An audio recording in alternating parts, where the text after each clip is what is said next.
তাফারুক কেন, বিশৃঙ্খলা কেন, আলাদা হয়ে যাচ্ছে কেন? সবাই কোরআন থেকে দলিল দেয়, কুল ইন্নামা আনা বাশারুম মিসলুকুম, আমার নবী মানুষ ছিলেন, আমাদের মতোই মানুষ ছিলেন, নাউজুবিল্লাহ। আবার এই কোরআন থেকে আমরাও দলিল দেই, কাদ জাআকুম মিনাল্লাহি নূরুন ওয়া কিতাবুম মুবিন, আমার নবী নূর ছিলেন, হুজুর নূর ছিলেন, আল্লাহর নূর, সুবহানাল্লাহ।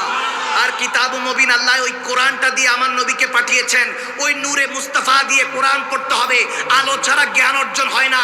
নূর মানে লাইট, লাইট মানে আলো, আলো দিয়ে পড়তে হবে। নবীর মুহাব্বতের আলো চশমা লাগিয়ে যখন পড়বো তখনই কোরআন বুঝে আসবে, এর আগে বুঝে আসবে না।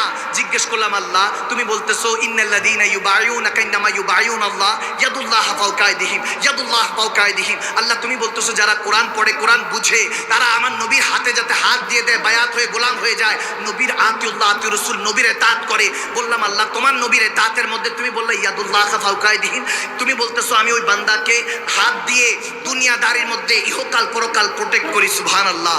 বললাম, নবীর গোলামিতে আসলে, নবীর দেওয়ানা হলে, উম্মত হলে তুমি হাত দিয়ে প্রোটেক্ট করছো। আল্লাহ তোমার হাত আসলো কোথা থেকে? হাত মারলে বাজু, বাজু মারলে বুক, বুক মারলে অস্তিত্ব চলে আসতেছে। তুমি তো বলেছো লাম ইয়ালিদ ওয়ালাম ইউলাদ, তুমি কাউকে জন্ম দাও নাই, কারো থেকে জন্ম নাও নাই, তাহলে তোমার হাত আসলো কোথা থেকে? এক জায়গায় নবীকে বাশার বলতেছো, মানুষের মতো বলছো যে নবী আপনি বলেন আমি তোমাদের মতোই মানুষ, আবার এক জায়গায় বলতেছো নবী হলে নূর, কিতাব দিয়ে পাঠিয়েছো।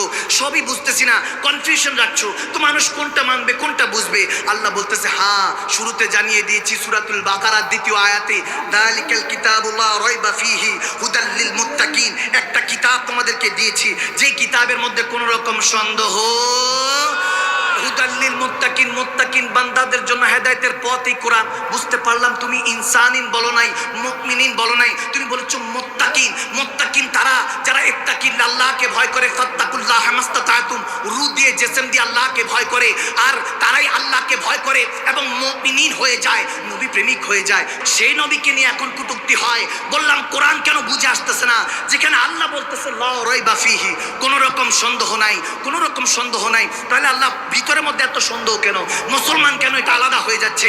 ওয়াতাসিমু বিহাবলিল্লাহি জামিআন ওয়া লা তাফারাকু, এই কোরআন পড়ে তো এক রসুনের কাতারের মতো থাকার কথা, এক হয়ে থাকার কথা, তাহলে মুসলমান কেন আজকে আলাদা হচ্ছে?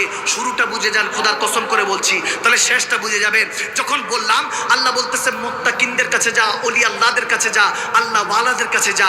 তুই যদি সাধারণদের কাছে যাস, ইউটিউব ফেসবুক এগুলো দেখে পড়িস, তাহলে গোমরা হয়ে যাবি, বরবাদ হয়ে যাবি। মনে রাখবি এটা কোরআন, বাল হুয়া কোরআনুল মাজিদ ফি লাউহিম মাহফুজ, এটা আমি লৌহে মাহফুজে হেফাজত করেছি।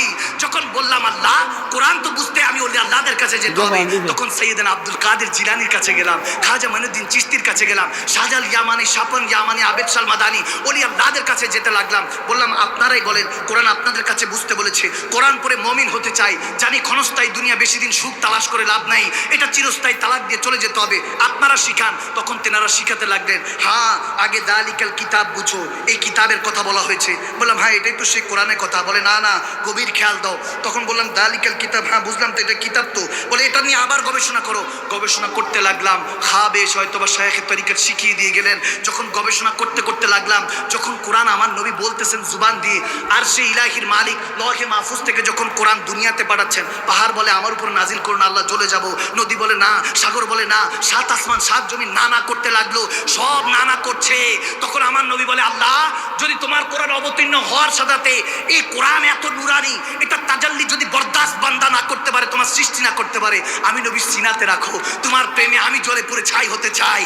আল্লাহ তখন আমার নবীকে সিলেক্ট করলেন, বলে হাবিব আপনার সিনার মধ্যে নাজিল করতে লাগলাম ইকরা বিসমি রাব্বিকাল্লাযী, আল্লাহ শেষ চিঠি, শেষ বার্তা, এরপরে আর আল্লাহ চিঠি আসবে না, একের পরে আর আল্লাহর কোনো কথা আসবে না। শেষ কথা আল্লাহ আমার সাথে বান্দার সাথে বলার জন্য পাঠিয়ে দিলেন। কত কিতাব আসলো, তাওরাত জাবুর ইনজিল পর্যন্ত 104 খানা, শেষটা পাঠিয়ে দিলেন আল্লাহ। সময় যখন শেষ, তখন আমার নবী বলতেছে, আল্লাহ শ্রেষ্ঠ কিতাবটা আমার কাছেই পাঠাও, আমি উম্মতকে পড়াবো, আমার বিশ্বাস উম্মতরা আবার ফিরে আসবে ইনশাআল্লাহ। তোমার কাছে আলাস্তু বিরাব্বিকুম ক্বালু বালা বলে এসেছে, তোমার হয়ে থাকবে, ওয়াদা করছে আমার মুস্তাফা। আল্লাহ তোমার বান্দাকে তোমার কাছে ফিরিয়ে নিয়ে যাব। যখন এই কোরআন অবতীর্ণ হতে লাগলো, সাহাবারা শুনছে, নবীর জুবান দিয়ে বের হচ্ছে, বলে ইয়া রাসূলুল্লাহ এটা কি বলছেন? তখন আমার নবী বলতেছে, এটা কোরআন কালামুল্লাহ, আল্লাহর কালাম। তখন চিন্তা করলাম সাহাবারা তো আরবিতে কথা বলতেন, বাংলা ইংলিশে তো আর কথা বলতেন না, আরবি কোরআন তো কোরআন বুঝার কথা। তারপরেও সাহাবারা জিজ্ঞেস করছেন, আদব দেখেন, আদিনিকুল্লাহ আদাব, আদব রাখছেন। ইয়া রাসূলুল্লাহ এটা কি?